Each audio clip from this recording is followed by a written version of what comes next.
Hey guys, welcome back to the Revive Stronger podcast. I'm your host, as always, Steve Hall, and today I have Mike Zourdos back on the show. I think a lot of you will be aware of who Mike is, but for some of you who aren't aware, because he isn't a huge social media personality, he is part of the mass research review team. That's with Eric Helms. They just brought on Lauren as well, and they have Eric Trexler over there.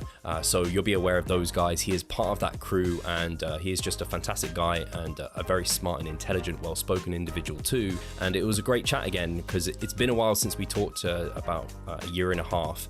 And so this time we were talking about, well, the main topic was to be music and its impact on performance and some practical applications to that, because I think we all listen to music. How might we practically be able to use that and apply that to our training for the best performance outcomes? Talking about that, but also heavily talking about coaching, really, and what a coach is, the benefits of a coach, and this sort of thing. So I think there's a lot of value in that chat. And I want to remind you, I've already spoken about it, the Mass Research Review is just a fantastic resource. We are affiliates here at Revive Stronger. We have been since they launched, because it's such a great thing, and actually we probably don't speak about it enough. So you might hear me talk about it in further intros in future episodes, because it's such a valuable resource for anyone who is a coach, practitioner, or just a person who's very into the science of lifting and wanting great physique results. They do a fantastic job of distilling the latest literature and kind of summarizing that and going over each point, so you can really get a deep dive into everything that you would want. Like I said, at the end, you'll hear me talk about how it can help content production, but also working with clients, and just it can become a bit of a Bible for strength and hypertrophy, because now I can just search in there and I have the whole archive. So definitely check it out. We'll have that linked in our bio so you can check it. Otherwise, without further ado, let's get into the chat.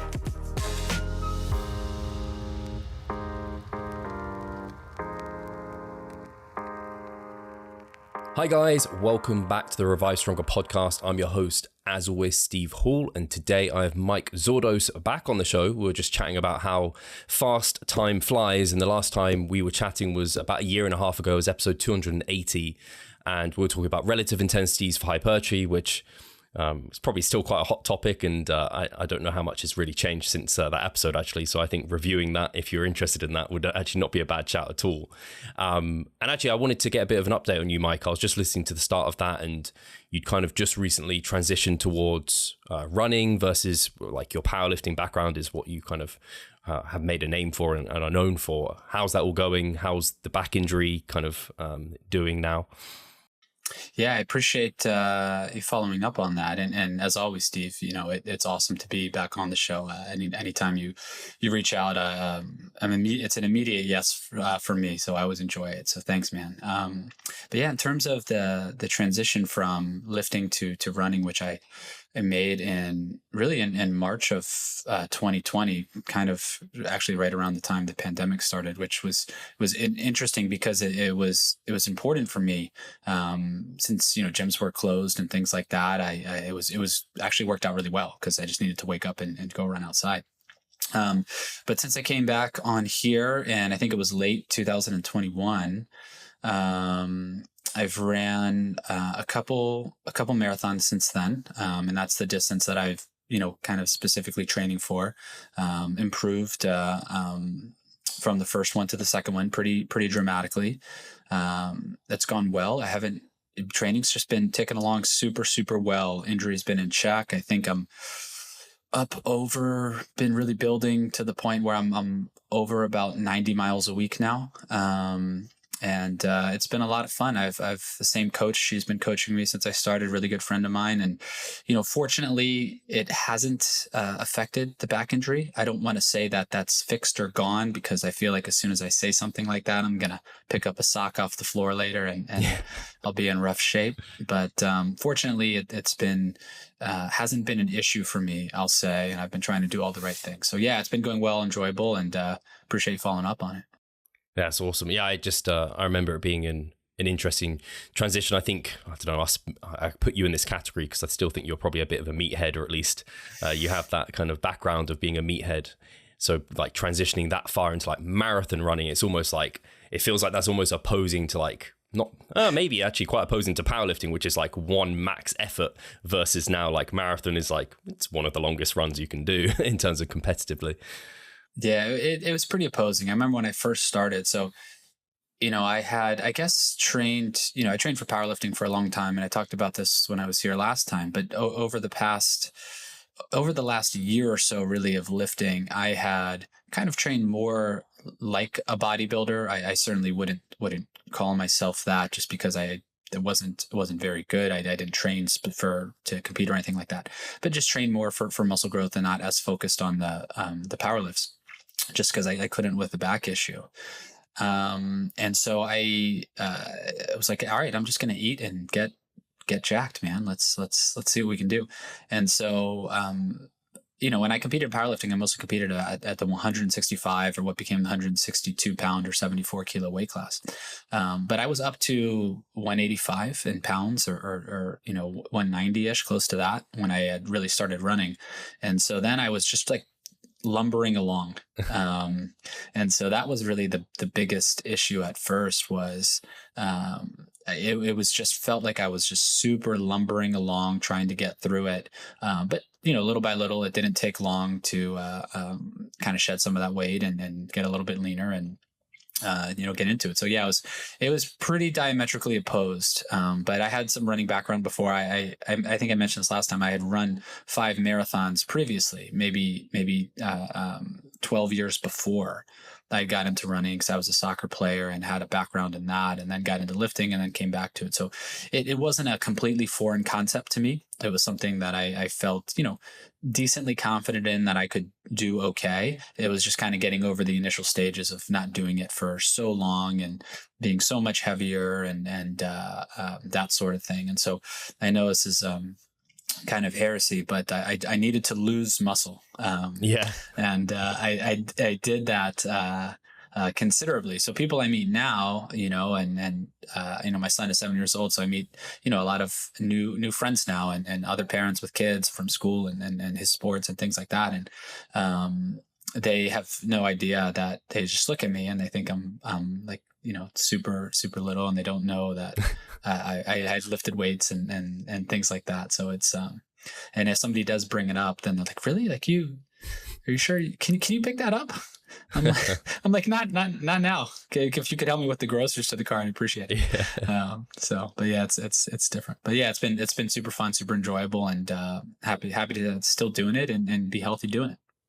Just out of interest, was that like psychologically challenging at all? I know, like, again, I could say us meatheads, like, body dysmorphia is probably something that I guess people talk about. I don't know how many people like have it objectively, but I think a lot of us think that, I don't know, we maybe put our feelings towards our physique and it means something to us and to other people to be looking big and what have you, especially I guess as a bodybuilder, where that is what you're specifically judged for. Did you feel any of that, or was it quite easy to let it go? I think I'd be lying if I didn't say I didn't feel any, because I think, I don't want to say everyone. I certainly don't know how other people view things, but I would wager that a lot of people, even if they aren't bodybuilders, even if I'm training for powerlifting, and I'm a side effect of that is you're going to look bigger and stronger. You walk around like that for a long enough time. And, when you go most places, we're in this community. So if we're all around each other, a lot of people don't look especially big and strong because we're comparing to each other, right? You watch a basketball game on TV and you think, that guy's not that tall. Well, he's 6'6". And he's just standing next to Kevin Durant, who's 7'1". And so you see him in real life and like, oh, wow, he's super tall. And so, yeah, you go places and there's comments and people get a lot more comments than me. It's not like I was that big of a person, but you must lift weights, or wow, like, and then you shrink. And, the first like 20 pound of weight loss, it just looked like I was getting ready for the stage, right? I was like, this is great. I just look like I'm getting ready for the stage. Now it's a bit different. I haven't gotten the scale in a long time, but in pounds, I have to be close to about 150 pounds even. I'm pretty small. And so, yeah, I think at first, your shirts start fitting, a lot easier. There's a lot of room between your biceps and the sleeve, but it was. I'll tell you what, because I didn't really train, for bodybuilding for many years or compete, and it was never why I got into lifting. It wasn't that huge of a deal for me. Again, I'd be lying if I say like I didn't look in the mirror once or twice and be like, yeah, maybe I should rethink this. But the reason it wasn't a huge deal is because I just felt so much better. Not in the sense that like, running as healthy as lifting is unhealthy. That would be a poor scientific point of view. That's not what I'm after. What I am after though is my back injury stopped being an issue.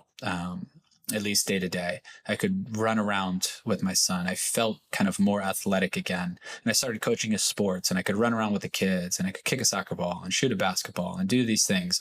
And that from on a day to day, I felt more energized. I was also training for something without an injury. So when I get up and train now in the morning, I'm super excited to do it. Whereas before I was kind of just mentally just kind of trudging through it. I hope I can walk at the end of this session. And so any thoughts of, I'm looking kind of small now, weren't that big of a deal to me. Because one, it wasn't why I trained in the first place. And two, all of those other things just more than offset it and had me feeling so positive, so excited. I was making progress at something again. Part of it, I think, too, is just because I had a coach, and so I'm accountable to her. And she was giving me positive feedback, and so I think those things outweighed it. Again, not to say that I wasn't like, it'd be nice to not look so small and weak all the time. But it's a different thing. It's a different feeling. It feels great to, be able to be at the kids' practice and sprint across the field and go do something. And somebody say, hey, you want to go play in this, pickup soccer game? I can go out there and play well, which before I wouldn't have been able to do. So I think different things come along with it. And, I mentioned this guy to you before we were on the start, to paraphrase, and one of my favorite people in the world is Matt Gary. And Matt, and I may have mentioned this last time, I think of it often. He talks about, sometimes you have things in your life, and it could be tangible, intangible, and they're really important to you and meaningful at a time. But then you move on in life, and then something else becomes meaningful to you. But that thing that was meaningful to you, it may now be super meaningful to somebody else. And it may be an important thing in their life. So if it's something tangible, perhaps you can hand it to them. But I tend to think of kind of lifting in that way. It served a huge purpose in my life. And without it, we'd probably only be chatting right now. And, but I've kind of moved on from that, at least what I do personally. But it's a super important thing for some people. And, I think I know others that were runners and have kind of transitioned into lifting. And they kind of view it that way. So I don't know, it just makes me think. I think of, paraphrasing again from Matt often. And, I think that's kind of a cool thing, how things can be super meaningful to people at one point. And then, although they're not doing that thing without that thing, it did shape what they're doing now, and everything is kind of important and a piece to that puzzle. So I hope that wasn't too far off the topic there, but it's kind of part of the journey, if you will. No, yeah, I definitely feel that in terms of, it's funny also, you kind of went full circle. You went runner, weightlifting, back to running. I did a bit of running, but not any marathons and as seriously as you. But I think the thing I at least take from that is focusing on kind of the upside and having more in your life than just you are just Mike, the guy that lifts and power lifts and doesn't have anything else going on in his life. And also seeing, it's kind of like when you're cutting, focusing on the benefits that cutting brings and how that feels good. And then when you're kind of gaining, focusing on all the benefits of like the food freedom, the extra energy. And like now it's like, okay, I don't like pick up football. I would love to go and like play, I guess soccer is what I'm going to call it here, but football for us is soccer. Sure. So like I used to play that quite a lot, but now like I could go play, but I wouldn't then be able to go and do my bodybuilding workouts. I'd be completely screwed. So if bodybuilding went by the wayside for me, I think I would enjoy being able to have that freedom to other things. And like you said, you kind of, what's going good now might change in future, but I think for a lot of us, we just need something that we can progress with and have something we can enjoy in our lives that is healthy.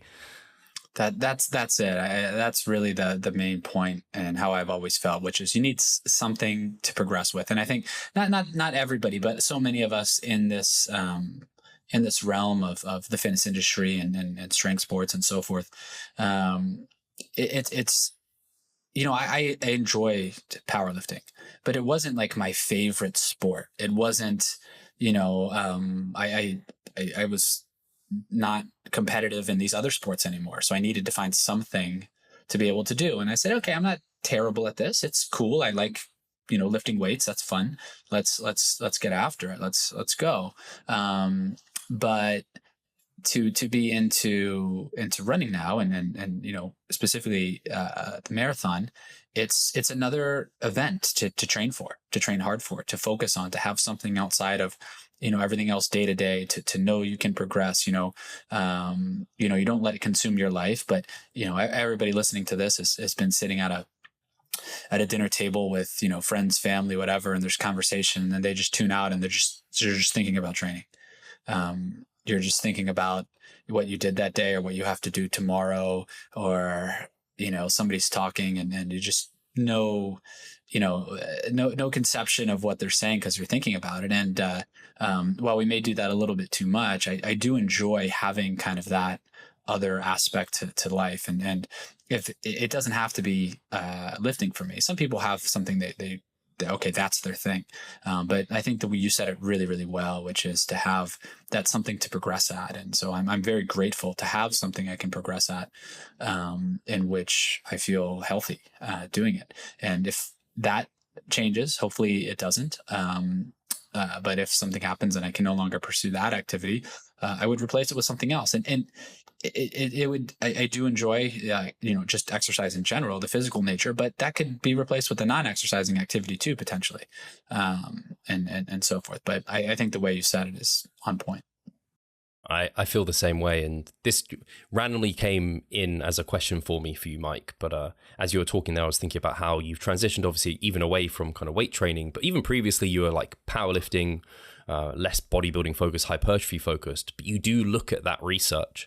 And I wonder, because sometimes I think it's great as a practitioner who is in the research, who also does the style of training maybe that they're kind of researching and interested in. Like, I don't know, Eric Helms is a bodybuilder. He's very interested in hypertrophy research. Do you think having the kind of outsider perspective even sometimes allows you to see it in a different way, where you're not biased by your own like training and feedback? I don't know if you've even noticed this when you've been running more versus like and taking a backseat from those other things. It's allowed you to look at the research. I don't know if more objectively is the right way to say it, but you haven't got these kind of subjectivities make you look at it slightly differently. I don't know if you've noticed that. Yeah, you mean because I'm not involved in lifting anymore, if it's a little easier for me to be objective in how I look at the research? Yeah, like you haven't got, I don't know, yeah. You love squats. So if any research came out that said squats, they're not that good for hypertrophy or whatever it might be, you might be like, yeah, right. Like how dare you, science? Yeah. Like, don't. I think that is actually a fantastic point. I've thought about that a little bit. I definitely feel more disconnected, not in a bad way, but more disconnected from any particular ideology of lifting, which I think is a very good thing as a researcher. Because, when you conduct research, the number one rule is that you don't care what the results are.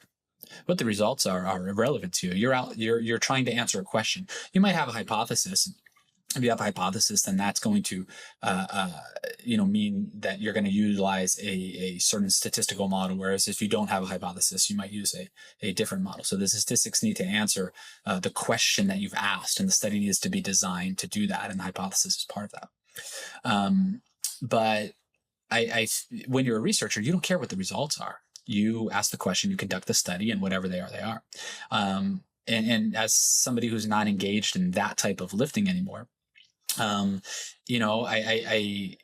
it definitely, when I read papers on my own, papers that come out, it's more of, oh, interesting. That's cool.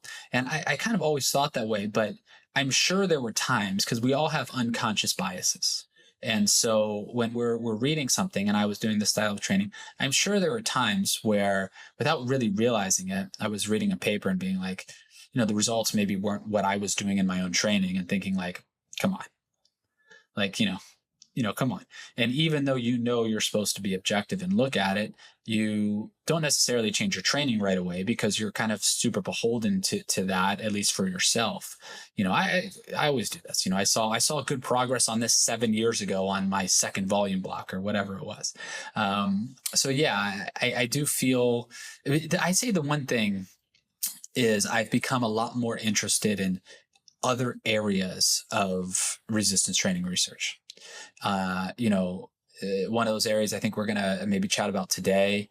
I have become interested in the effects of mental fatigue on resistance training performance. A lot of external extrinsic motivators, which is related to what we're going to talk about, I believe.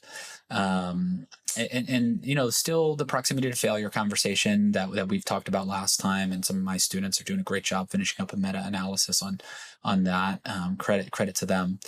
And so that's the cool thing. We do some work with exercise oncology patients in our lab. So some cancer patients undergoing curative treatments and so forth. So yeah, it has allowed me, I think that's the one thing, is to step back and say, hey, exercise in general is just so powerful and so healthy and so good for you when not done to the extreme and done appropriately and fitting well in somebody's lifestyle. And so I've become quite interested in these other topics. Doesn't mean my interest in what we've always done has gone away. Most of our papers are still on that. It's what we kind of do best in our lab, and it's what we know how to do. But that has been cool to become interested in that. I'll tell you what, though, with running, I still don't pay any attention to that research. I actually don't want to know, not because I'm not interested in it, but part of my issue with lifting is I was a self-coach, which was a terrible idea. And if I had to do it again, Steve, I'd reach out to you. I'd reach out to Matt Gary. I'd reach out to Eric Helms. I'd reach out to Ben Esgro. I'd reach out to so many people, right? Some of my students, Zach Robinson, Josh Pellin. I'd reach out to somebody and I would say, hey, can you coach me? And so I was always hamstrung because I would just debate over the most minor details that I didn't need to be worrying about. But with running, I have my coach. She's a scientist in the field and she writes it, and whatever goes on the page, I'm kind of like Ron Burgundy. Whatever she writes down, I will do. And I don't ask any questions. And I don't, she says, are you looking at the research? I should know. I don't want to know. I don't want to think I should question. I just write it down and I will do it. So that has been a very nice aspect of it. I can see how freeing that could be. In fact, I've had it with clients before where it probably doesn't come as a huge surprise, but a lot of the people I coach are in the field themselves, like they're coaches and they're coaching other people. And it's just nice for them not to, like, they can overthink it when they're doing it themselves. And even for myself, like, I'm self-coached and I know exactly what you're talking about in terms of, like, you end up questioning things. And if I don't just, like, embrace what's written down, sometimes, like, you can get carried away. You can want to fiddle with it too often. So I imagine it's quite a relief to have someone just to be like, offload it on and just you take care of it. And maybe, I don't know if this is fair to say, but I think part of the reason I struggle to let go of it is because I care so much about the outcome and I want to make sure, everything I'm doing, it's my fault. If it's wrong, if it's right, like I take control of that. Whereas I guess for marathon running, it's not like, not that natural bodybuilding is like, as a sport, it's not like we can call it a sport, it's not like a huge deal or anything. But I would love to, like, go pro one day, for example. And I'd worry almost if someone had control of that. I'm like, oh man, am I losing out on something? Like, if I could have it, that's at least, I think, some reason I struggle to let go of it. But yeah, I don't know if for you, it's just been a big relief to, like, someone just take the reins. It's been an enormous relief, right? It's also the time, the time to write your own training and think and agonize over that. So it has been a huge time saver. I also say that in this area, right, like if you think all those people I just mentioned, or just you and me, chatting and coaching, we both have a lot of training knowledge. And so it's hard to relinquish control when you do know what you're doing. Because Steve, you know what you're doing. You're more than capable of coaching yourself, and you've been so beneficial for so many other people. So it's hard to relinquish that control. When I look at what I do now, I don't know what I'm doing. So it's a lot easier to say, hey, I say to my coach, to Sarah, I say, hey, Sarah, can you coach me? You've been a successful long distance runner for years. You're published papers in that area. You're a researcher. I just don't know where to start. I don't know what to do. And so it's quite easy to relinquish that control when you have no idea. When on this other thing, I'd like to think that if I were to be lifting again, that I would call you up. I would call one of those other people up and say, hey, let's go. Can you write this for me? But I don't know that I would. Yeah. Right. I'd like to think that, right. I'd like to think that, but when you don't have as much knowledge and you know for sure that this other person is just going to do a way better job, it's easy. And it's a huge relief to do that. And things pop up on the page, put full trust in that person. You start to see progress, and then, you don't question. So it's nice. And then, the one thing that I've really learned from this, and I may have mentioned this last time we were here too, is just the general value in having a coach. You have that person you're accountable to. You're searching for their feedback. You get excited when they let you know, hey, you're doing a great job, or hey, we need to work on this, or whatever it might be.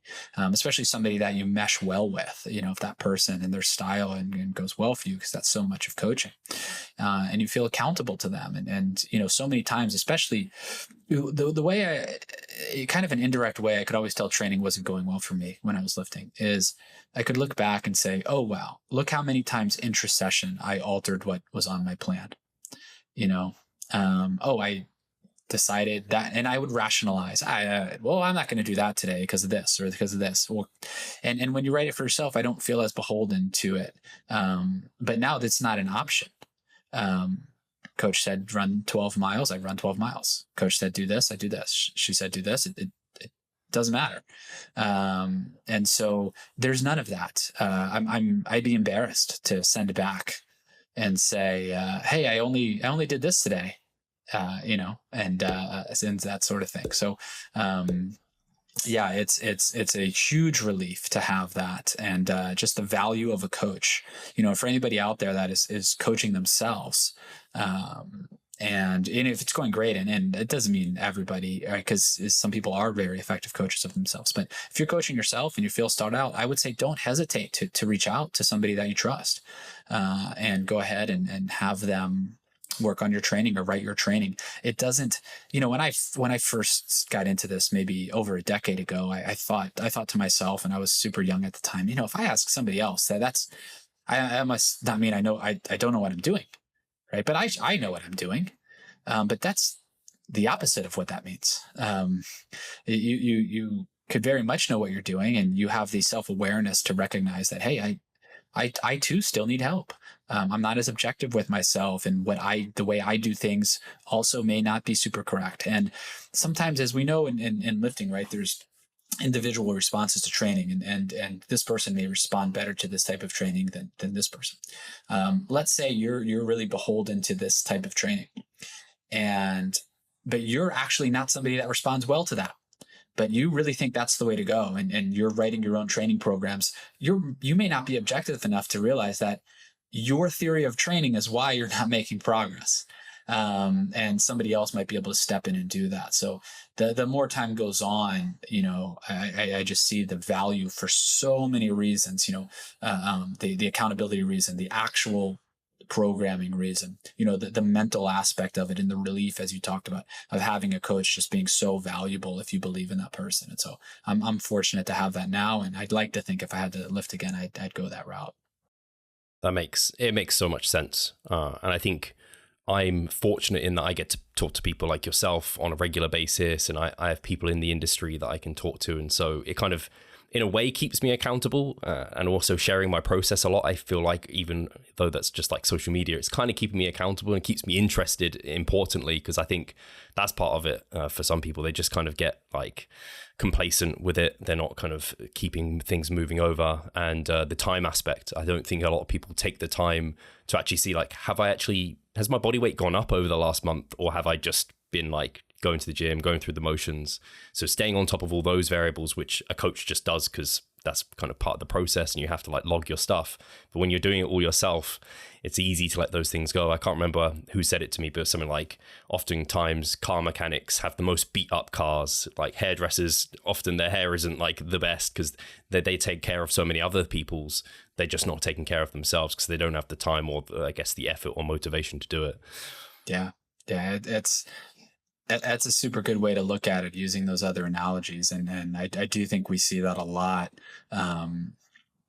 with people, especially people, like you said, that kind of take care of so many other people. Then when it comes to themselves, and in a way, it's impressive because that person really has such a deep care level for others. But sometimes you're going to be better at taking care of others if you take care of yourself first. And I don't think it's selfish to also think, and I mean, maybe in the truest definition of the word is, but I should say, I don't think there's anything wrong with it to also say, hey, I also need to take care of myself. And because eventually if you don't, and for us, in terms of exercise and what we do, we're you and I are chatting today, and folks are listening to this podcast and other podcasts. Not that I would ever listen to another podcast, but and other podcasts and consuming other information, because we care about exercise, and we care about bodybuilding, powerlifting, and these other things, and which means it's important to us, and it's important for us to be able to function optimally, if you will, not necessarily physically, but to be able to get through the day. You have a great workout, you smash a PR or PB, and you feel awesome that day. It almost doesn't matter, what else happens, whatever else happens, schoolwork, whatever, you're feeling great. And so I do think it's important to take care of yourself in that respect. And then you're probably going to be a better coach for other people if you're feeling positive about that, and so forth. So I think it's a huge thing, and to be able to focus on that aspect too. I completely agree. And you touched on this a few times in terms of the topic and why I actually brought you on, Mike, but I thought that was a good kind of conversation to have, and I appreciate it. But the topic that we're going to kind of cover today was, I guess the title is, does listening to music boost performance? And I just thought it's, like you said in the presentation, it's something so practical, something every day. I guess you see some people don't listen to music, but then the gym's playing music or what have you. And I know personally, like, I don't know, there's even memes where if you forget your headphones, like, you're going to have a bad workout or whatever it might be. And I mean, how much science has to show for this. And so I think it's a really valuable topic of discussion, because like everyone listening will probably have some form of influence through this. So I guess maybe starting with, like you did in your presentation in Mass, which if you're not subscribed, by the way, definitely should be subscribed to the Mass Research Review because it's fantastic. But it was a summary of kind of the studies, and then we can dig into kind of the specifics from there, maybe. For sure. Yeah. So I did start writing about this in Mass, wrote a couple articles on it, then made a video summing up the literature. And so I think it's important to understand, because it'll bring some other aspects into it. So when we talk about listening to music, and I'll get to the general findings in a minute, but what is that? Why would that potentially help performance? And it's kind of a simplistic explanation, but I think everybody can kind of tell this when they listen to music. So for hypertrophy, I think most people are familiar with kind of the inverted U type of curve, right? If you're doing one set a week and you haven't trained before, you're going to experience some hypertrophy. 3 sets, you're going to get more. 5 sets, more growth. 10 sets, more growth. Above that, you'll probably get some more growth depending on experience, up to 20 sets, whatever. Then eventually, if you're doing 50 sets a week on a muscle group, you're going to start to kind of level off, and maybe it's too much, and you're not going to experience as much growth from that, or maybe have your growth a little bit attenuated. And so what music is doing is it's increasing arousal and excitability. And so arousal and excitability is good to a point. You're going to, probably perform better. You're sleepy, you're tired, you're just not into it that day. But music kicks in, and all of a sudden, arousal goes up, excitability is up, but you get that same inverted U. Whereas if it goes up too much, then you kind of might interfere with performance. And I'll explain how I think that happens. And so the data on music, because it's an external feedback, external motivator. And so other examples of this, just so we can kind of understand the other things that come into play, are, let's say, verbal encouragement. So you have a training partner, and that person is telling you, hey, great job, let's go, whatever it is, a little bit more excited than I just was, but something like that. You have velocity feedback. So somebody might be telling you, hey, that rep was 0.55 meters per second. That rep was 0.52 meters per second. You might view velocity, right? If you're training by yourself and you still want to have some sort of external motivator, you might have a display unit on a linear position transducer or on a phone. You have a phone app. You put that phone in front of you while you're squatting and you can see it. That last rep was 0.55 meters per second. All right, you're going to be more motivated now. I want to keep that same velocity. I don't want my velocity to drop, or I want to get 8 reps in before I hit 0.25 meters per second, right? My 7th one was at 0.30. I really need to be motivated to get this one. So that external motivator, that external feedback, if you will, and that's really what music is. And so the overarching data on music is pretty strong to show that music that's listened to either during actual sets or during the warm-up and between sets, not warm-up alone, but during the warm-up and between sets or during actual sets, increases muscular endurance. So let's say reps to failure at 70, 75%. And most of the studies have actually been 75% of 1RM reps to failure on the bench press. There's one study, I believe, on squats, but most have been on the bench press. I wouldn't expect the data to be different. Let's say on squat versus bench press or other exercises and so forth. Obviously, in the absence of that data, I can't 100% say that to be sure, but I wouldn't necessarily expect it to be different. The mechanism makes sense. It doesn't seem, though, that music seems to enhance 1RM performance or max strength performance, although there isn't as much data in that area. Now, a couple things that I'll talk about maybe why, the music with max strength, once we get to the downside of the kind of excitability and arousal curve, the issue that could be with that. But the other thing to note about this is these studies, it's not just any music. And the data is looking at preferred music. And so, and also the music has to be of a fast enough cadence. So typically the music that is enhancing performance is 120 beats per minute. And actually, what's interesting is, Steve, I when we were emailing the other day, we talked about this topic. I was like, hey, it's a great topic. And I noticed a new paper just came out. So I had sent that to you. It wasn't on lifting. It was on Taekwondo athletes, but it looked at different cadences of music. I think 140 beats per minute versus 200 beats per minute. And it was looking at specific skills. The 140 beats per minute seemed to improve skilled performance, but the 200 beats per minute did not. And I think that's part of the issue when you get to the other side of that arousal curve. When it's too much, somebody could lose focus on a skilled performance. So if, you're going to, max a 1RM squat, and maybe you don't have necessarily technical mastery of the lifts yet, but you really want to get jacked up for this lift. So imagine it's like 2001. So you're listening to Drowning Pool, because obviously, and, you put that on. There's only one song that you ever hear on the internet, and you're getting really, really excited for that 1RM. And you put that song up super loud, or the cadence of the song is super fast.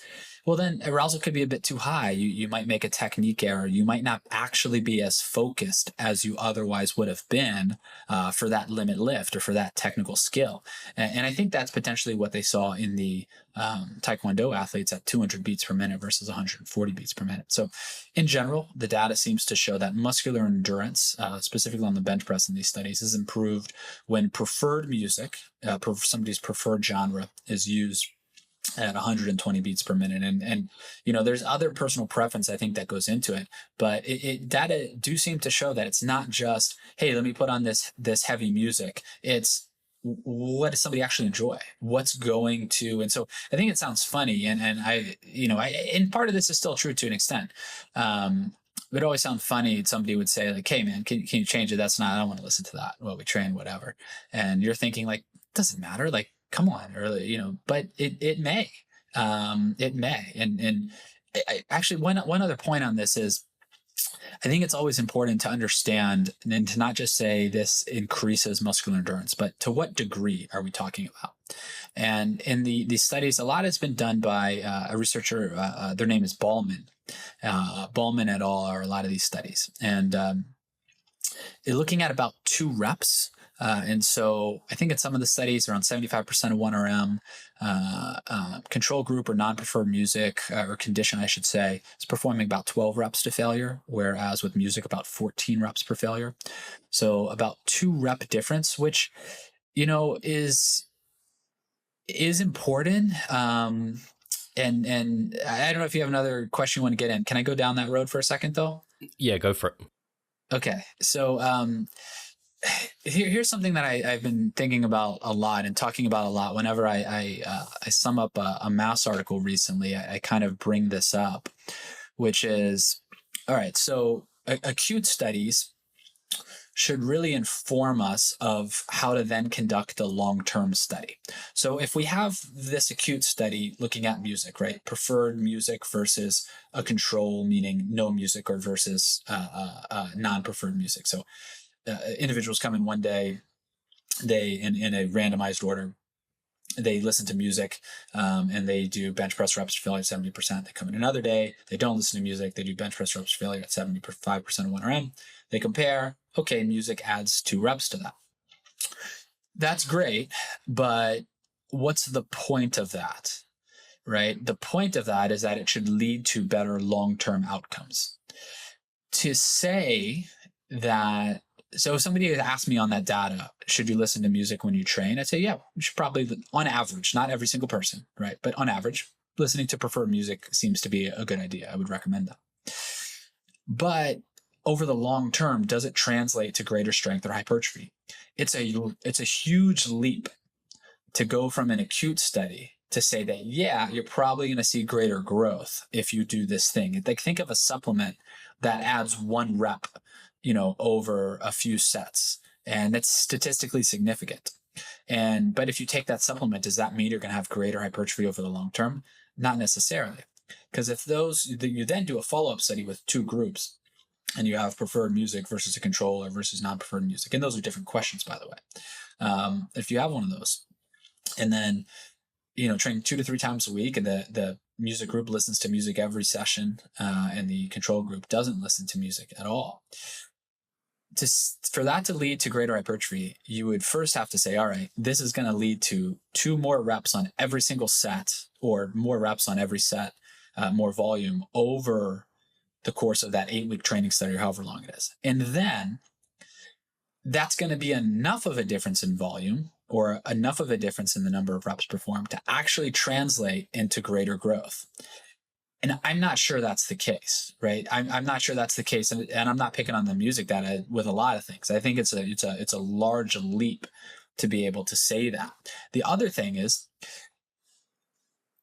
this effect only acute, or does it last every time? Just because something happens acutely doesn't mean that over time it won't happen. Maybe the control group adapts to this. Maybe they find other ways to compensate for the lack of music, and it becomes a moot point in the long run.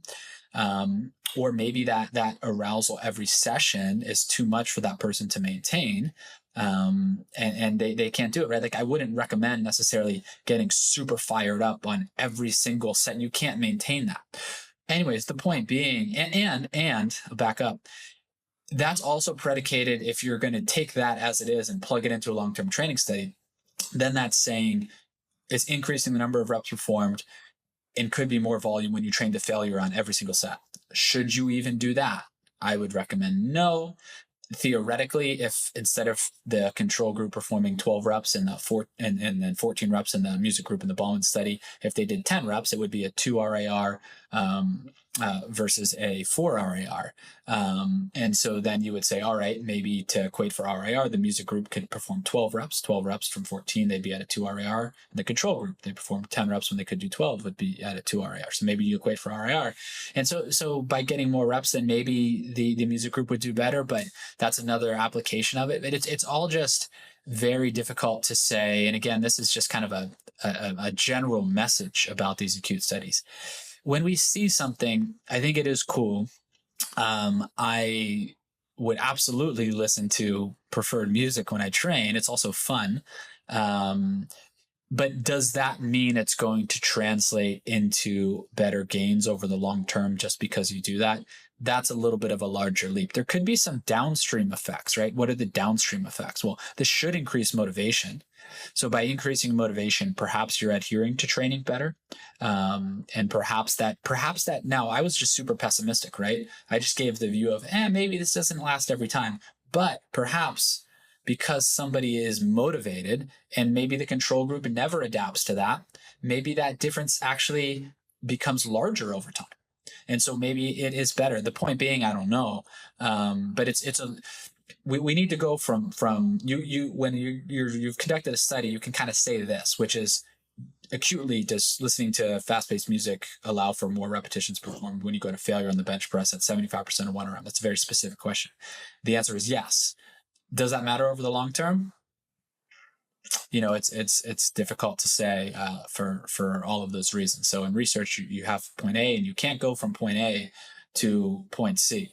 You have to get to point B and do that long-term study. If anybody's familiar with like sodium bicarbonate data, sodium bicarbonate is an alkalizing agent serving to raise pH and delay acidosis. And it does seem to do that effectively. And it does seem to improve acute performance in some studies. But in a longitudinal study from Siegler et al., they looked at that performance in every session over a long-term study, and it didn't improve long-term performance, although it improved acute performance in one session. So just because something works one time doesn't mean it's going to continue to do that, although it did continue to increase pH, but it didn't continue to improve performance in that study. So long explanation. Hopefully that was coherent enough. No, I really enjoyed it because I think it's very easy to look at this research and be like, no brainer, listen to music, like whatever gets you amped up because it improves performance. But it is that longer term perspective that is super important that we can't answer from this acute research. And I think probably you can probably speak to this as well, Mike, and the listeners. I can definitely speak to it where, like you said, with music, there is this point of which if you use it too much, it's kind of like arousal in general, it has fatigue costs. And so you don't even know if it's going to last like set to set, or even like within the session, you could end up getting fatigued earlier within the week, that sort of thing. So I almost view it a little bit like caffeine. Like if I use caffeine a bit too much, like I end up getting more fatigued or maybe less sleep from it. And so if I kind of abuse that kind of arousal mechanism too often, it can lead to unwanted downstream kind of fatiguing effects, for lack of a better term, at least anecdotally. Yes, there's no question. I think there's a lot, like, another way to look at it would be like an ammonia capsule. Is somebody going to break an ammonia capsule on every set? I would hope not. That would be very difficult to sustain that. I've talked about before in load progression models. And let's say somebody's doing, an AMRAP set or a plus set, and they really get amped up for that set and they go to failure. That's great, but can you get that way on every single set, right? You do 5 sets of 4 and the last set is to failure. Well, the first 4 of those 5 sets, you do 4 reps and you record an RIR of 2, which means if you did 4 reps, you could have gotten 6. But on the last set, you end up getting 8. Well, why'd you get 8? You turned that music up a little bit louder, so it probably helped. You got a little amped up, you got jacked up for it. But would you really be able to maintain that level every single time? Probably not, right? So I think your point is really well taken, and everyone should be careful and cautious about how they utilize these tools. They're effective tools, and they're tools that I think we all can use and should use, and some people may benefit more than others at certain times, and that's another point, which is, whenever I write about something like music, I'm always careful to say that this is the finding on average. This is the finding on the group level, because I think we all know people that are a bit more, at least externally, reserved, and that person may not want to listen to fast-paced music or heavy music or something like that. Maybe they prefer training in quiet, or maybe they prefer listening to a podcast or whatever it might be, or on just a specific day, they're not interested in doing that. And so in their personality type doesn't really lend itself to that kind of external going crazy.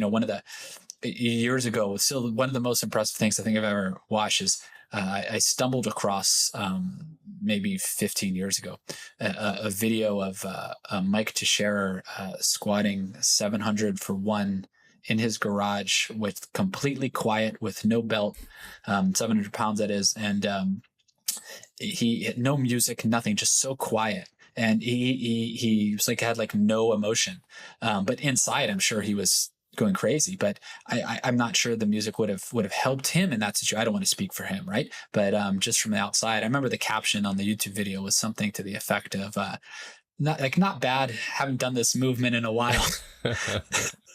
And I was like, that's amazing, right? But the point being is, I think it's defining on average, but it's not to say that somebody who doesn't feel comfortable with this, or could, as we talked about earlier, easily lose their focus and doesn't have technical mastery of the lifts, get out of their comfort zone, and it could have a negative effect in that way. So it's kind of, when used normally on average, that seems to be the general effect.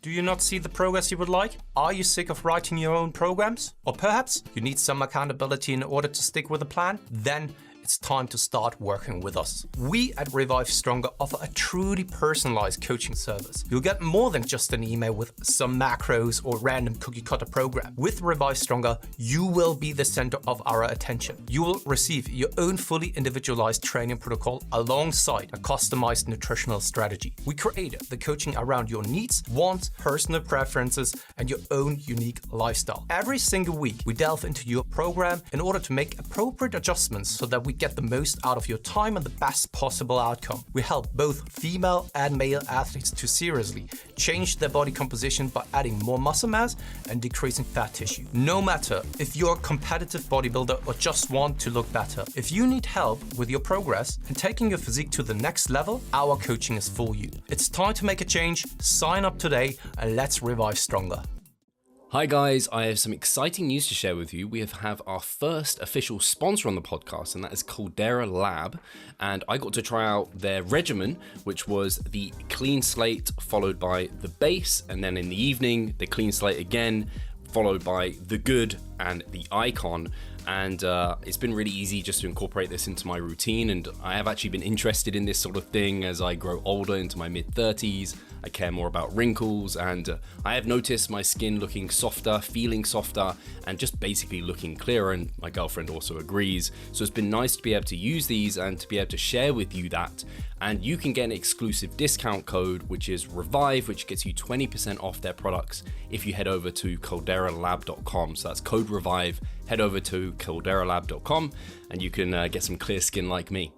Yeah, there was something here as well where you mentioned, and I think this is why maybe the 1 rep maxes wasn't quite as beneficial with this like internal versus external focus, where I think it's helping people with that internal focus, but not so much the external. So that makes me think, when I'm like approaching some like bigger compound lifts, if I get, especially for legs in particular, if I get too aroused or use too much music on those, I get like, I can't execute it how I should.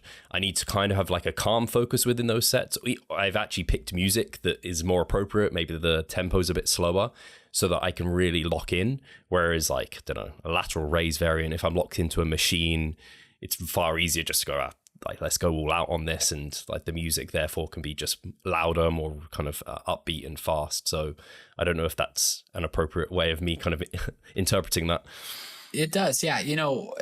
Because I'm thinking about things from the various training goals and perspectives. And so when we talk about the terms internal and external focus, this can also apply it has an effect on muscle growth potentially. So if we think of an external focus, that's really more of associated with just getting the weight up, doing as many reps as you can, completing it. Not that you're going to just completely break technique, but you're just getting as many reps as you can. And that's kind of what the data is showing on that 75% to failure bench press data from in the Ballman studies. But There's other data that looks at, let's say from a physique perspective, an internal focus and really focusing on contracting the muscle. So the studies on biceps curls, looking at some of these more single joint movements. I think on a leg press is an exercise, especially if you control it, especially single leg presses, you can really feel the contraction, and to focus on the actual contraction of the muscle. The data do seem to support, at least in some studies, accelerated growth when that's done. And I'm not sure that makes sense on, let's say, like a squat, for example, although you still want to focus on technique. You're, depending on the weight you put on the bar, I should say, if you're purposely going to have an internal focus, maybe going a little bit lighter because you're not as concerned with getting as many reps. So it may be a little bit more difficult because you're really maybe controlling the eccentric. But I think that's an important point too, is what are your goals? And if you're really focusing on contracting the muscle and having an internal focus, that could be, I don't want to say unequivocally because I'm not sure that the data is there, but it could be more effective for muscle growth. So I think people should keep in mind, their goals. The other thing too is, some days somebody might just not feel like training, but then they jack up the music on the way to the gym and hey, now they're ready to go. And so there's also that aspect of it too, which is, there's, and I mentioned this term earlier, there's downstream effects of things or indirect effects. And it could just get somebody to the gym that day or just keep them more engaged in a workout. Toward the end of the time I was lifting weights, when it was getting a bit dry for me, I did a lot of rest, pause, and drop set training. And one of the reasons I did that is it just kept me engaged. I didn't have time to sit around and think, oh, woe is me, my back hurts or this, or I have to did a set of dumbbell bench press, 20 seconds, I got to do another set, 20 seconds, I got to do another set. And it just kept me engaged. And it was really fun. And so I think music might do that. The one other component, if I may, and I brought this terminology up earlier as something that I've become interested in, is the concept of mental fatigue in training. And the long story short is that potentially music could be a way to counteract mental fatigue, or some sort of external feedback, like velocity feedback or verbal encouragement could be a way to counteract it. So mental fatigue, acute mental fatigue, which is different than long-term or chronic mental fatigue in the literature, but acute mental fatigue is in the research is usually induced by a task that is designed to develop cognitive interference. So a prolonged cognitive activity. So the way that they test this in the literature oftentimes is to use something called a Stroop test, which has been around for many, many years. And so it's looking at, let's say, words on a screen, a computerized test, and that word will say blue, but it'll actually be printed in pink or yellow or green or whatever.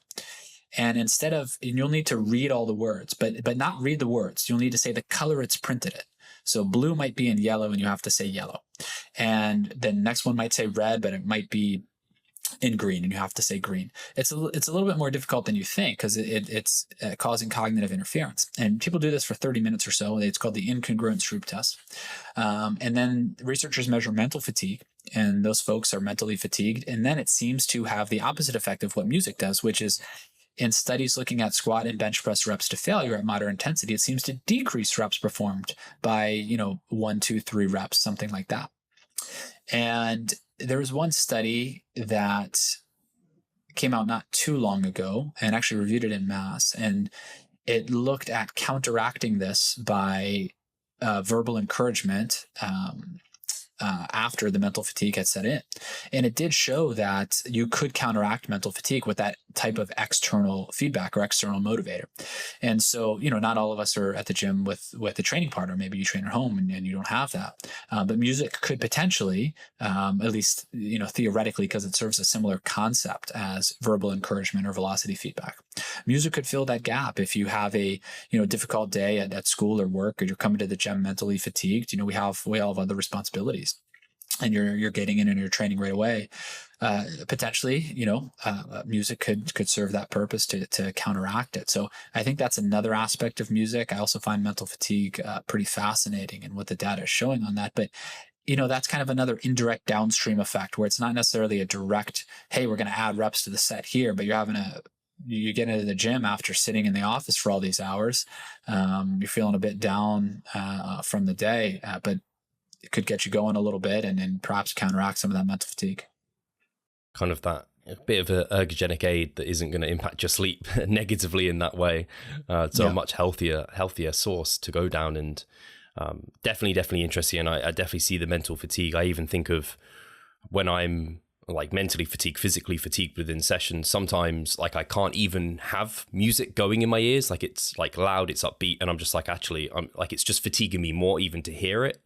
Like it's almost arousing me in a situation where I can't be aroused. And I'm just like, I just got to execute this lift. I don't know if that's something you've ever experienced as well, Mike. Yeah, it's kind of annoying, right? Like you're just not in that state for it. And so, because it's so interesting, right? Sometimes you're down, you're tired, I'm driving to the gym, Motorhead pops on, I'm ready to go. Right. Diamond Head pops on, I'm ready to go. But other times you're training, you've been in the gym a while and you're just, you're kind of in a state. It's whether you're just really trying to focus, or maybe you're thinking about something else in life or whatever it may be, and you're just not in a position where you want to hear that. Even a song you like comes on, and you're like, I can't do this right now. I need to turn that off, and that's the case too. And so I think, when we consider the research, everybody should kind of keep that in mind, because that's in a controlled laboratory setting. Everybody knows. Even if they don't know the exact, outcome the researchers are looking at, they realize they're testing the effects of music. They're listening to the music. They're getting a bit more amped up, and that's generally what we're going to find. But that doesn't take into account the human emotion on a day-to-day basis over many years of training. And there are going to be days where, hey, you can't do that. You're not gonna benefit from that, or at least even exercises. Right. This may be the kind of thing whereas, somebody really needs to focus on their technique, on a squat or on a snatch if they're doing the weight lifts. But then they're going to, rest pause, dumbbell shoulder press. And, then you got to put on the delts playlist, so, cause it's not something that you have to focus on quite as much from a technique perspective. So I think that it's definitely true. And I have found that at times, you just kind of want to, sometimes you do want that external motivator, and sometimes you don't. Yeah, it's funny. I've even found myself trying to save certain songs for certain scenarios. And if I abuse a song, like sometimes I come across a song and I'm just like, that is it. That like switches me right on in the right way. And I'm like, if I abuse it, it no longer does it for me. I have to find a different song. It's really strange, but it is that kind of like just habituation to certain songs, kind of similar to like getting potentially desensitized from caffeine or habituate to it. And you need more to kind of get that feeling. It's like, I need more volume, or I need to find a different kind of take on that same song. Yeah, I don't know scientifically, but I have an anecdote for you if you care about an anecdote. And so, I'm a big, rock fan. Listen to a lot of metal, a lot of thrash metal, but then a lot of bands before that, as well. And so, even before kind of like the 1980s, not that I was around then, I can ask Helms though, he can tell us. But I also listened to a lot of Led Zeppelin. And so, I got into a thing, I don't know, maybe 7, 8, 9 years ago, where when I would have a big set, I would always listen to Stairway to Heaven, and I would let it build. And then, kind of toward the end, when it really builds up, that's when I would, kind of unrock the bar and start the set. But I would refuse to listen to it any other time, because I wanted it to have that effect. But because it's, one of the greatest songs ever written, if it would come on the radio or it would come on the playlist, out of respect, I wouldn't skip it and I wouldn't turn it off. I would just turn the volume down and let it play. And that's probably pretty weird, but I felt like I was like, I can't skip Stairway to Heaven. That's wrong.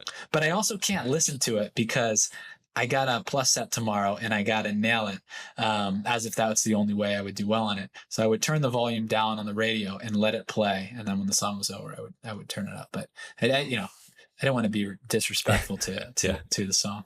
But yeah, I think there's probably some of that, scientifically, I can't say. But if anything you habituate to, or it's just kind of, if it becomes kind of boring, if you will, not that you don't like the song anymore, but whatever it is that you do, if you're viewing your velocity as well, and that becomes kind of boring, or you're training in the same gym with the same thing, it becomes kind of boring. But hey, all of a sudden, Steve, I bet, we both might have good training atmospheres, and I'm doing a different type of training now, but let's say I was still lifting and we have good training atmospheres. That's cool. But I bet if, we were to meet up and train together, that day, I'd be super jacked up. Like, we've never got a training session in, right? So like that would be another external motivator that day. So it's something different. So I think it's probably along those lines where something can get a little bit stale, but hey, you have a new training environment, new people, you want to do well that day. Yeah, that's probably gonna have an effect. So the same song over and over and over again. Yeah, maybe need to switch it up.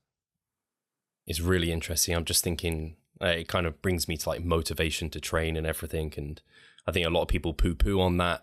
But when I think about it, like a lot of things I do are trying to like keep that motivation and drive. And I find when I am motivated and driven, I probably put more effort towards my training.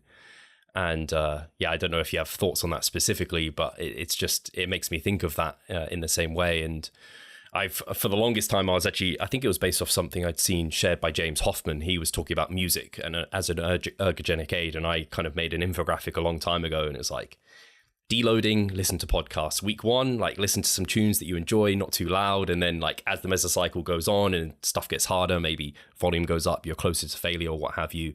Like listen to your best songs at the loudest volumes. Like that's when you're kind of giving it your all, like periodizing this ergogenic aid. And I've kind of been semi good at that, but I still find like for a like 3 RER set of leg press or something challenging, like a leg movement in general, like I still need to get a little bit jacked up. But I do not, similar to the volume, I'll try and keep the volume a bit lower if I'm using like a song that I like, because then I can use that in future.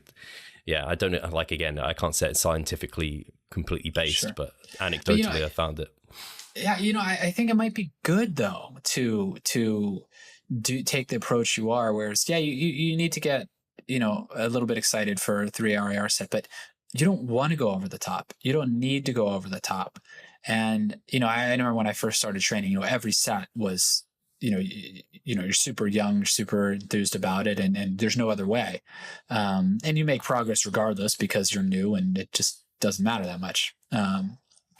But again, you can't maintain that level of excitement, intensity. And if you try to, you're probably going to have so much fatigue from set to set that I'm not sure it's worth it to be able to do that. So I like the approach. And remember, the data we're looking at is every set to failure, just looking at reps performed. It's not considering a entire training session, not just one exercise for a few sets. And some of those Ballman studies are just one set. So it's not considering an entire training session. Perhaps during that training session, there need to be times where the external feedback is a bit higher and then other times where it's a little bit lower. If you have an hour or 2 hour training session across all these various exercises. And then if you're training 4 times a week. So that's another thing about acute studies. It doesn't necessarily tell you how somebody's going to react if they keep doing this. Think if you train 3 days in a row and every session is 2 hours and you go crazy with that music. The 4th day, you got to go back to the gym or however many, it might be a little sluggish. Whereas you might not have been sluggish if you were a bit more reserved on some sets. And so, I think it always sounds funny to some to say, because it's not saying give less than your best effort. If anything, I'm going to crush it every single time, every single set. Is that really you trying as hard as you can to be the best over the long term? It's people like to say the term like, work smarter, not harder type of deal. And I get that. But I also think in terms of effort, there's different types of effort. And you have that effort. Okay, I'm going to go all out on the set, that's great. But if you're really putting in your best effort is considering all of those factors. And then how is this going to impact tomorrow and next day and so forth. And if you do that, I think that's really the best effort. And that goes back to probably having a coach too, right? Being able to say to you, hey, you need to consider these things. Because when it's just up to you, well, you almost always think, well, I could do another rep, right? I could do that. I'm going to do it. Why wouldn't I do it? Or it's the immediate, right? You feel great when you crush this set, and then after training, you sit back, you eat, you feel awesome. And we all want that feeling, right? When you train, shy of failure, don't do as much one day, or a little bit lower volume on that day, or don't, put the music up, get excited. You might have a good workout, but you don't have that same feeling at the end of the day. And so sometimes, to just bring it back to where we're at the beginning, having a coach, that person might be able to keep you in check a little bit. So to your point, I think that that approach is a good idea to not go all out every set, if you will. And I think of that from running right now. Typically run. I should say I pretty much always run 6 days a week. Sometimes doubles, so 9, 10 runs a week. 2 of those will not be designated as full easy runs. So if I run 9 times, 7 of them will be it'll be whatever miles easy, and that's 2-3 minutes, 4 minutes slower than marathon pace, easy, because you're training so frequently, and you go in the next day, and then if you have a hard workout, it's a bit different. So think of if somebody does train to failure, and running is similar to squatting. If you go and you say, hey, I'm gonna squat or whatever, similar in terms of let's say the fatigue that could come. Say I'm going to squat to failure every day. How's that going to go?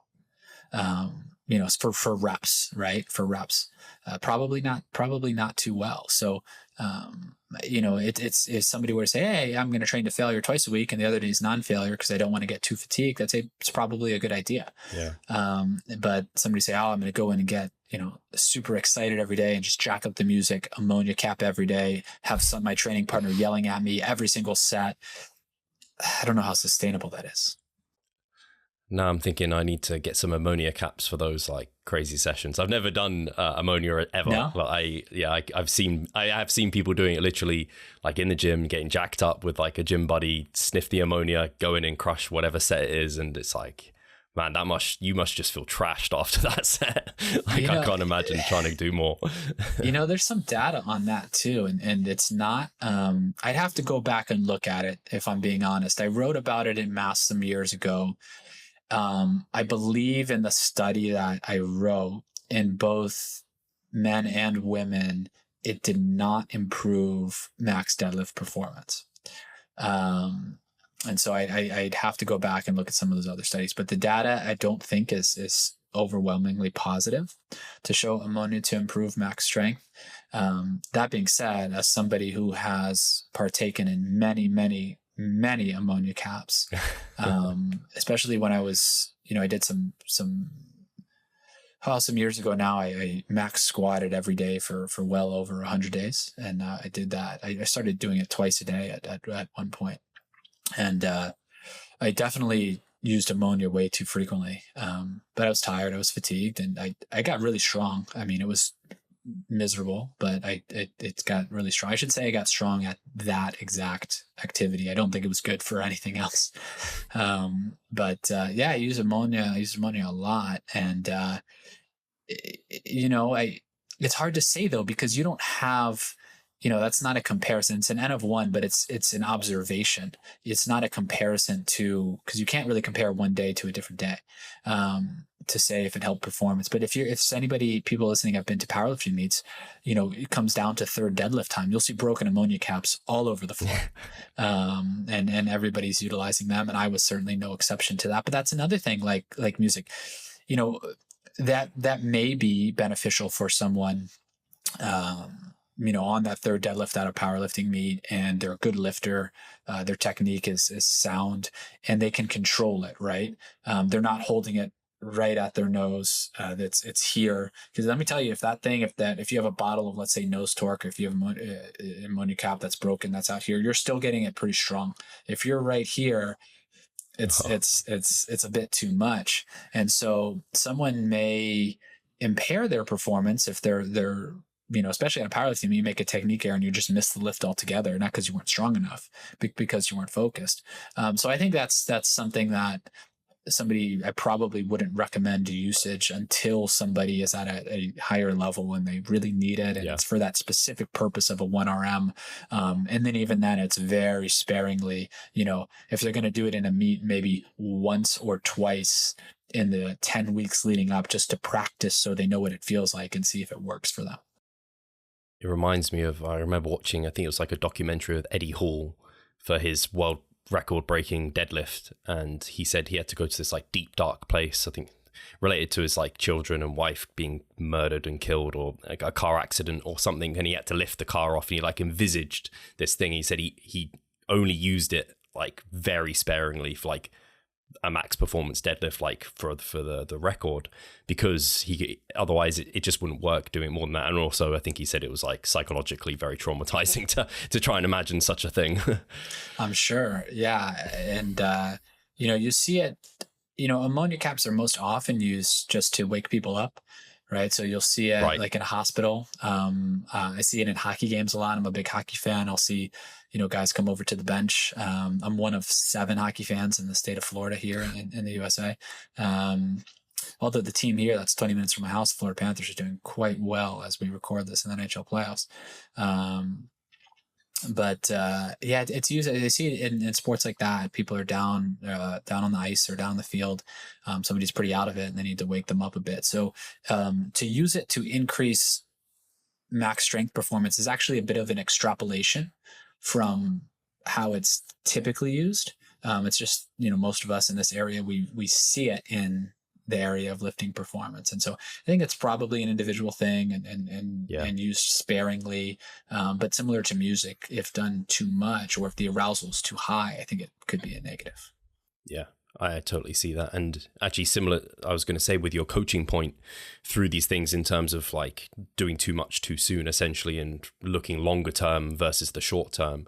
I wonder if that's why a lot of bodybuilders end up getting coaches to stage, because bodybuilders notoriously, speaking as one, are quite short term, want to go hard out the gates, and they need that kind of coach in their corner to hold them back so they don't use all the cardio or like the lowest calories possible, and they end up burning out and not being able to kind of bring their best to stage, and they have that person like holding them back a little bit.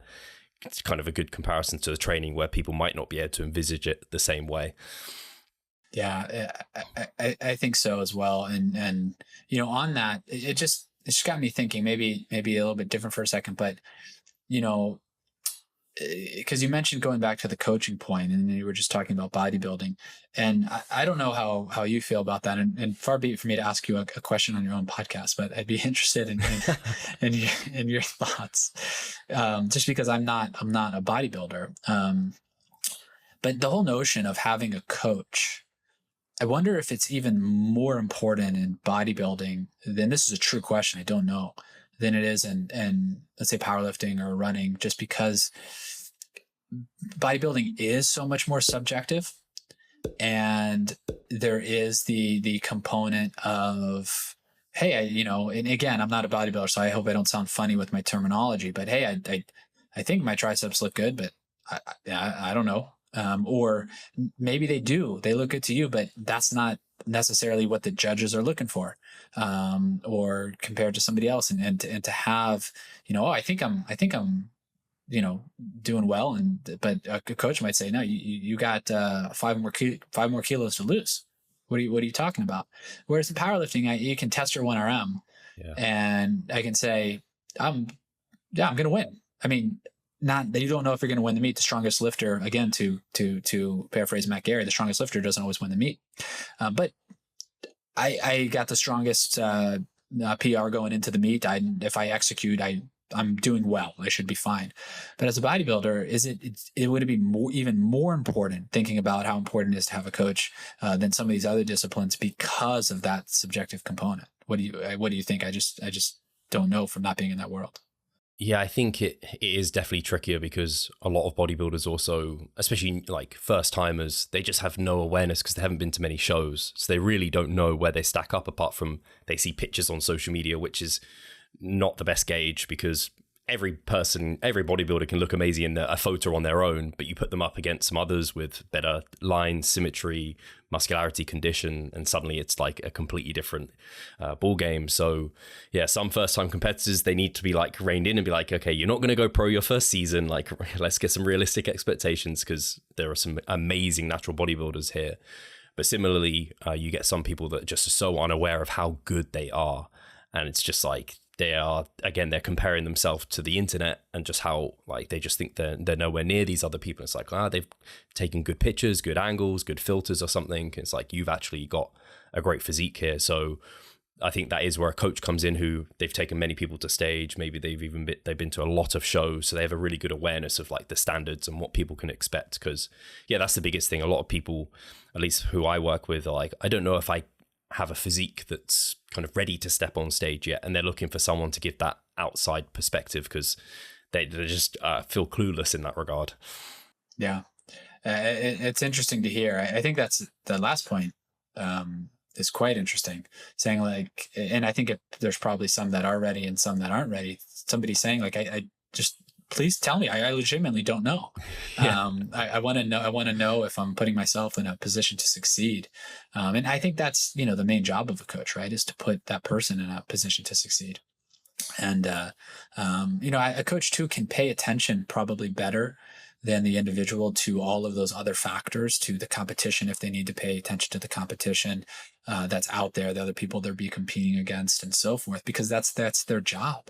And so, coaching is obviously about so much more than just, writing a program, putting the training numbers down on paper, putting, how many grams of carbs, fats, and proteins down on paper. Coaching is so much more than that. And it's probably difficult to get the all-encompassing experience if you're coaching yourself.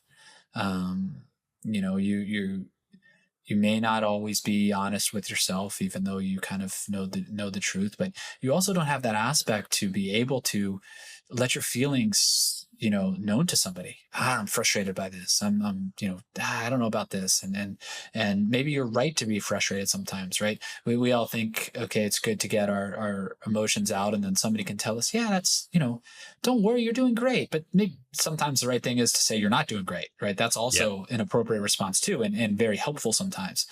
And you don't have somebody to tell you that if you're doing it yourself. So yeah, it just struck me that in bodybuilding, with the subjectivity and so many other moving parts, it's probably a discipline that is extraordinarily beneficial to have a coach.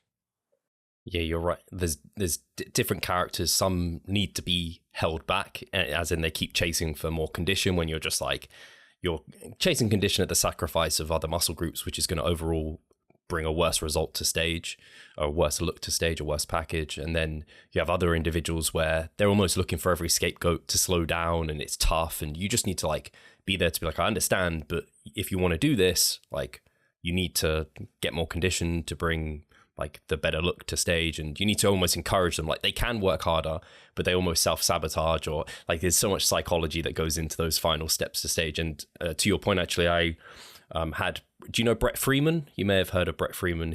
I know the name. I don't know him, but I'm aware of his name, and he's quite a successful bodybuilder, is he not? Yeah. Very good bodybuilder, and like gets in insane shape and has done like incredibly well with the WNBF and is a pro.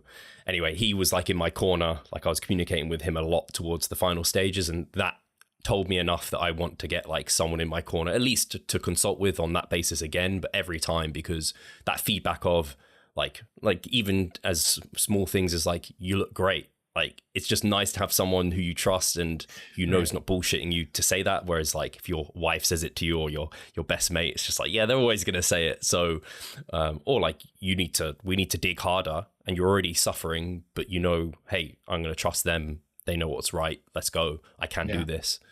Yeah. No, that's the last point I like a lot, which is that, sometimes it's you know, so people are being hard on themselves, and a coach or somebody is there to say, hey, you know, it's okay. Like maybe you need a break, or it's okay. But sometimes that person needs to tell you, hey, yeah, I know you're tired, but too bad.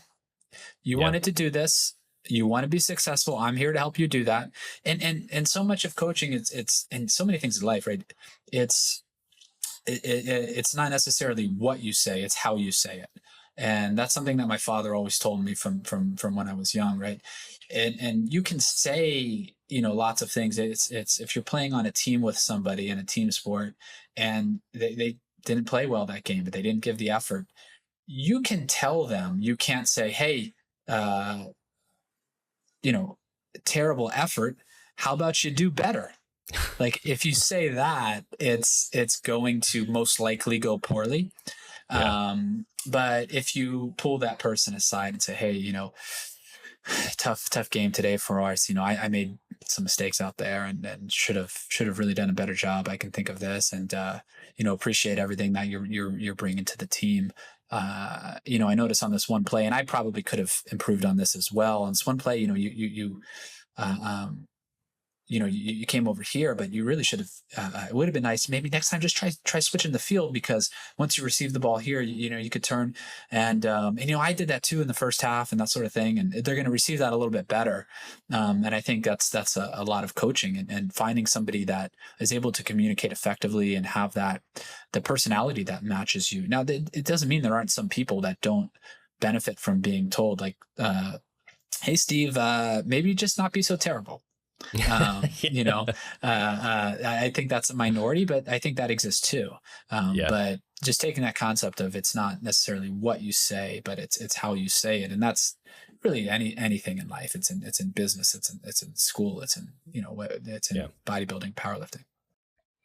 Yeah, that's it's like you said before, that's what coaching is. It's not the programming, it's the kind of communication, troubleshooting, the relationship and communication between the two individuals. That's like so paramount. And if you don't have that either from coach or client, like it just breaks down completely, especially for these like competitive sports, but even for just like general muscle gain or fat loss. Like if you don't have that rapport with someone, it's just, it can quite easily crumble.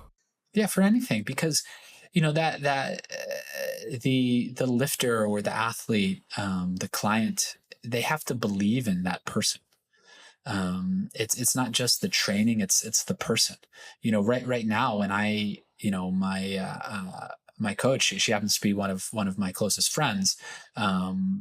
So I have a lot of trust in her, but I believe in her coaching, like unequivocally. I have no, you know, and it doesn't mean, it's not to say like don't question things, like you should always question, right? It's not that, it's just that, you know, it's a part of my life I don't really want to have to think about. And I believe in what she's you know, the training she's writing for me. And so that interaction that you're talking about, Steve, is, you know, getting that person to the client to believe in the coach as a person too. They need to, part of believing in training is feeling comfortable that person has your best interest in mind. Not only they know what they're doing practically, scientifically, those things, but they have your best interest in mind and they want you to succeed. And that comes, and that trust is developed through those series of conversations. Of course, there has to be a level of success at a certain point. If they're a good person, they're helping you, and then you're just not being successful, then perhaps it's time to move on. But even if you are being successful, you still have to have that trust. And I would say if somebody has a coach and they are super successful, in part, it's probably because they do believe in the individual that's coaching them. Yeah. I think it may have even been Greg that did like a review of like the same program, but one person, like one group had a coach, whereas the other one was just like, they just followed the program. Just having the program with the coach, they're doing the same thing, but because they had a coach there that was guiding them and giving them advice, they saw better results. I think it was something along those lines. I'm trying to It wouldn't remember. surprise me if that was the case, but that's kind of what you're talking to. Yeah. Greg may very well have written that article. I'm trying to remember back through the archives. You know, it's been oh man, it's been 6 years now, and hundreds and hundreds Crazy. and hundreds of articles in mass. So I'm trying to recall all of them, but that seems like something that Greg would be interested in too. So I would not be surprised at all to go back and find that article, and those results don't sound surprising to me either. But and you're completely right in terms of like, yeah, clearly you can't don't not ask questions to your coach. Like they should be able to like answer your questions and be able to have feedback. That goes back to like the really poor bro bodybuilding coaches, like my way or the highway. Like I'm your coach, do what I say. But at the same time, once they have answered quite a lot of your questions or continue to answer them, like you should trust them, trust in the program, and move forward with it. I think that's so well said.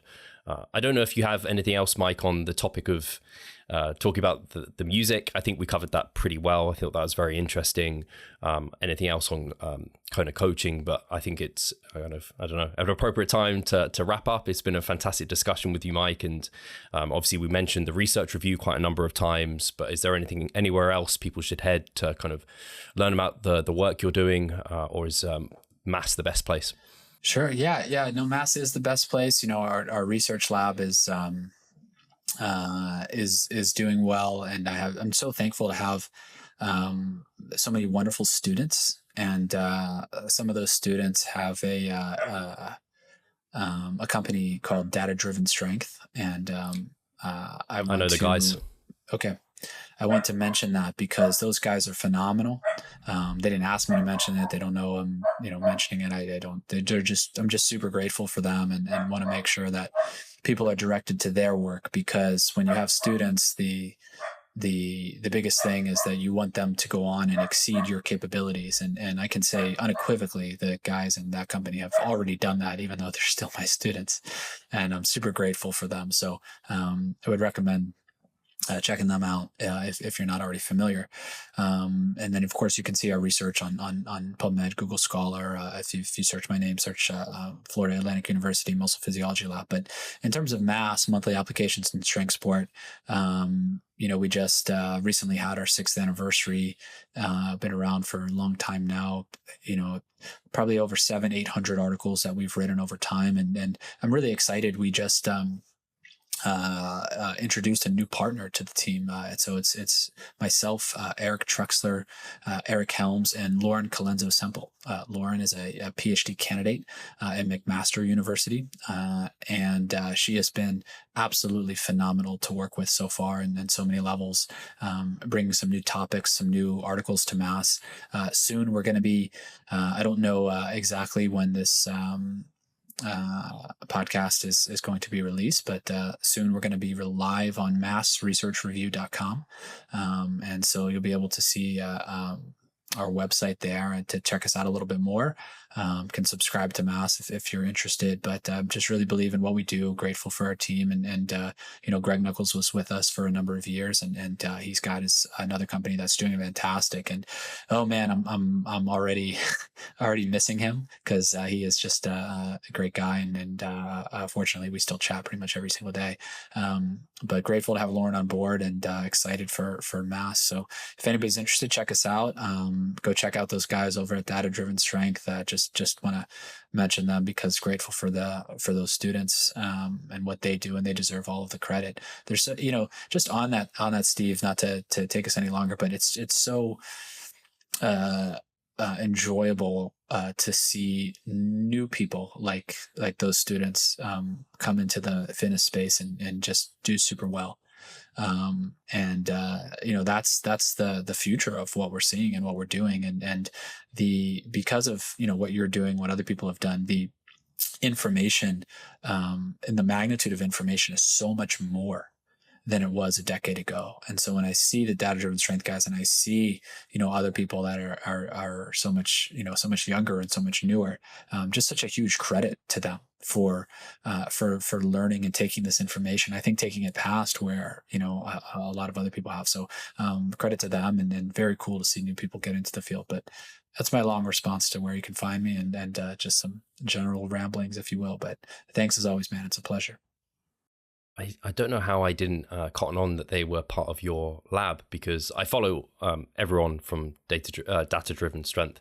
That it feels so wrong to say data for some reason. I would say it data-driven strength. I don't know why I just became American. I do it with loads of my words. So I've actually had them on like my list of like potential future guests. So highly recommend. Yeah, Zach Robinson, Josh Pelland, and then Jake Rummert is also working with them. And those are actually my 3 current PhD students. Amazing. Yeah, and to see the work that they do, outside of their company, just in the lab. I tell them all the time. I was messaging with Zach the other day, and he said, "How's this?" And I certainly have comments and can hopefully still teach them some things. But I said I couldn't have written this when I was at your stage. I wasn't that capable. I don't know if I could write that now. And to see what they're doing and how the independence of and it's not just them. I know other labs have other fantastic students as well, but the independence of some of these PhD students at that age, and even master students, to be able to seek information on their own. And for anybody that is interested in grad school or is going to grad school, I think that is a huge part of it, which is you're going to have interaction with your advisor, with your major professor in your research lab if you're interested in research. But that's not enough. It has to be on your own, finding new papers, always being on top of the literature. If you're interested in this, and I mean this very seriously, listening to podcasts like Revive Stronger or Iron Culture or these other things that are putting out this great information, because what you learn practically can help influence the ideas that you're bringing into the research lab. And so these individuals have done such a good job of being so independent. And for anybody that is interested in graduate school in the field, then I think there have been a huge increase in the number of people that are seeking advanced education, exercise physiology over the past decade that are in the fitness industry, which is a great thing.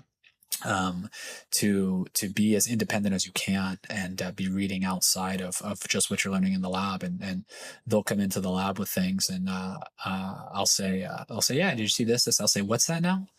And he'll be like, yeah, I set up this whole apparatus to test rate of force development, and I'll look at it, I'll say, wow, that would have taken me a couple of weeks to learn, and did it in a day. And so it's pretty cool. So if somebody's interested in pursuing that, that would be my advice. Yeah, it's really cool to see. And I think it's only thanks to people like yourself and Eric Helms and Brad Schoenfeld who have kind of got people really interested in the field. And there's just so many more people are, like you said, applying and going in that direction. Like if I was, 10 years younger, I feel like I maybe would have gone that way if I'd kind of had more direction in what I wanted to do. So that's awesome. And then with Lauren, I actually had been meaning to reach out to someone, so it's better to ask you. I had been thinking to ask her to come onto the podcast because I seen her come through. So if she's into like podcasts and things, I'd definitely be interested in kind of getting some details from her. So I might have to talk to you afterwards about that, Mike. Absolutely. Yeah, I know she was on Iron Culture recently, and yes, actually, I saw. Yeah, I would highly recommend reaching out. I've learned an enormous amount from her in a short amount of time, and so if anybody out there isn't familiar with Lauren Colenso-Semple, you'll see her as a partner in Mass and reviewing research every month in Mass. She had our cover story in May. We put out a cover story each month, which is actually free to read, and so internally we selected that as what we thought should be the cover, the best article of the issue, if you will. So yeah, I highly recommend. Lauren is phenomenal. I think it'll be a great episode. Awesome. Yeah, and I can only highly recommend Mass. Like I've had it, thankfully had access the entire time you've been there, and it's just nice to, again, keep adrift with the research as a practitioner myself. Like I don't have time to be like going on PubMed and researching things like all the time, and even now there's so much, like I can just search and I can find things that I want to discover new things about, or maybe I'm creating an infographic and you guys have like collected the kind of information there. So it's fantastic, not just from a coaching perspective and myself learning and helping my clients, but also like being a coach in the industry, trying to put out good information. It's like a credible place that is kind of reviewing the research better than I ever could hope to. So it's been invaluable in that sense. So I have to I highly appreciate what you guys are doing, and definitely definitely would direct people to take a look into that, because I don't think they'd be disappointed. So yeah, without further kind of chatting and talking to you, Mike, I guess I should let you go. And thank you guys for tuning in. And Mike, it's always a pleasure to chat to you. So guys, take care, and we'll talk to you soon.